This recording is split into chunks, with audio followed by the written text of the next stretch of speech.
श्री स्वामी समर्थ स्वामी भक्त हो. अन्नदान केल्याने आयुष्यात काय बदल होतात? सर्व दानामध्ये अन्नदानाचे महत्त्व जास्त का आहे? अन्नदान हे श्रेष्ठ दान का मानले जाते माहीत आहे का तुम्हाला? चला जाणून घेऊया. पण त्याआधी तुम्ही माझ्या चॅनेलवर नवीन असाल तर चॅनेलला सबस्क्राईब करायला विसरू नका आणि कमेंटमध्ये श्री स्वामी समर्थ असे लिहायला विसरू नका. अन्नदान केल्याने काय घडते? काय आहे अन्नदानाचे महत्त्व?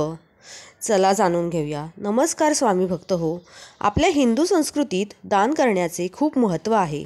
विविध वस्तूंचे व विविध पद्धतीने दान केले जाते. दानामध्ये भूदान, अन्नदान आणि गोदान असे विविध प्रकार पडतात. या सर्व दानामध्ये अन्नदान हे सर्वश्रेष्ठ दान मानले गेले आहे. आपल्या घासातील थोडासा घास इतरांना देणे, इतरांचाही आत्मा शांत करणे यासारखे दुसरे महापुण्य नाही. अन्नदानाचे आपल्या शास्त्रामध्ये खूप वर्णन केलेले आहे. अन्नदान केल्याने काय होते? अन्नदानाचे काय महत्त्व आहे याविषयी आपल्या धार्मिक ग्रंथामध्ये खूप सुंदर वर्णन आलेले आहे. असे म्हणतात की ज्या व्यक्ती अन्नदान करतात त्यांच्या 21 पिढ्यांचा उद्धार होतो. इतके महत्त्व अन्नदानाचे आहे. दानधर्माने कीर्ती, अहिंसेने आरोग्य आणि ब्राह्मणांची सेवा याने राज्य आणि परब्रह्म प्राप्त होते. जलदान केल्याने मनुष्याला अविनाशी कीर्ती प्राप्त होते.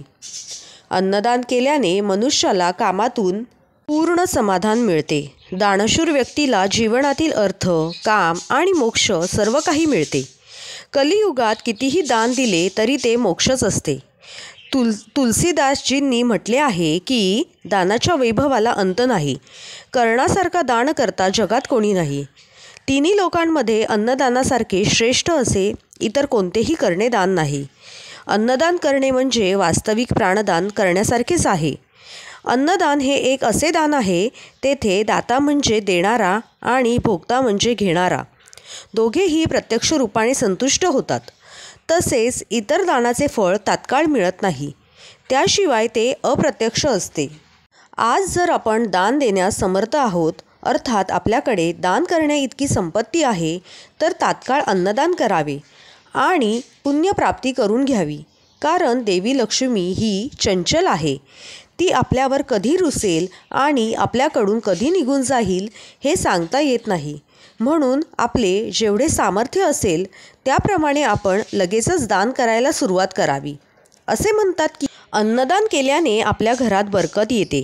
असे नाही की आपण कोणाला एखादी वस्तू दिली तर आपल्या घरातील वस्तू संपून जाईल, तर त्या वस्तूत 10 पटीने वाढ होत राहते. अन्नदानासाठी आपण धनसंपत्तीचा वापर केला तर त्या धनामध्ये उत्तरोत्तर वाढ होत राहते.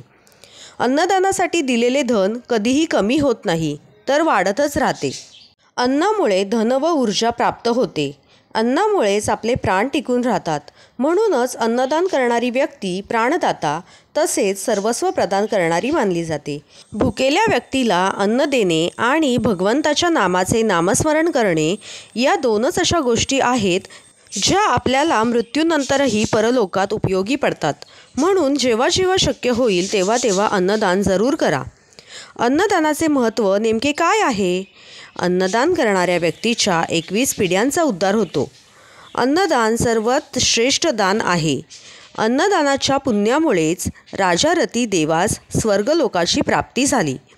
जे अन्नदान करत नाहीत त्यांना परलोकात उपाशी राहावे लागते. अन्नदान करणारा शिवलोकात जातो. तिन्ही लोकात अन्नदानासारखे श्रेष्ठ दान नाही.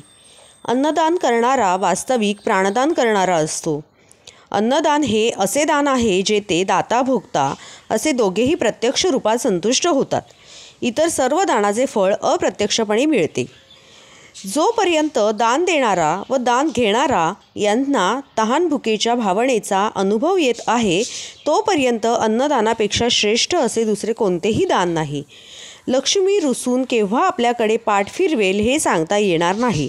म्हणून दान तात्काळ करावे. यथाशक्ती यथासामर्थ्य दान देत राहावे. अन्नदानासाठी दिले जाणारे धन कमी होत नाही, ते नित्य वाढतच असते. जसे विहिरीतील पाणी काढल्याने अधिक स्वच्छ होऊन पाण्याचा साठा वाढतो, संसारात अन्नदानासारखे श्रेष्ठ दान पूर्वीही नव्हते व पुढेही नसेल. अन्नामुळेच शरीराचे बल वाढते. अन्नाच्या आधारेच आपले प्राण टिकून राहतात. म्हणून अन्नदान करणारा प्राणदाता सर्वस्व देणारा समजला जातो. न्यायिक मार्गाने मिळवलेल्या उत्पन्नातील 1/2 भाग भगवंताच्या कार्यासाठी उपयोगात आणावा, असे शास्त्र सांगते. अन्नदाता परमात्मा आहे. त्याचे स्मरण ठेवून अन्न खावे. चवीला बळी न पडता जरूर असेल तेव्हा आणि तेवढेच खाणे, याचे नाव सात्विक आहार होय. शेकडो मनुष्यात एखादा शूर असतो, हजारात एखादा पंडित असतो, लाखात एखादा वक्ता असतो, परंतु या सर्वात एखादाच दाता असतो किंवा नसतो. अन्नदानासारखे श्रेष्ठ दुसरे दान नाही. भुकेलेल्याला अन्न देणे आणि भगवंताच्या नामाचे स्मरण करणे, या 2च गोष्टी परलोकात उपयोगी पडतात. तर स्वामी भक्त हो, आपल्याला ही माहिती आवडली असेल तर चॅनेलला लाईक आणि सबस्क्राईब नक्की करा. श्री स्वामी समर्थ.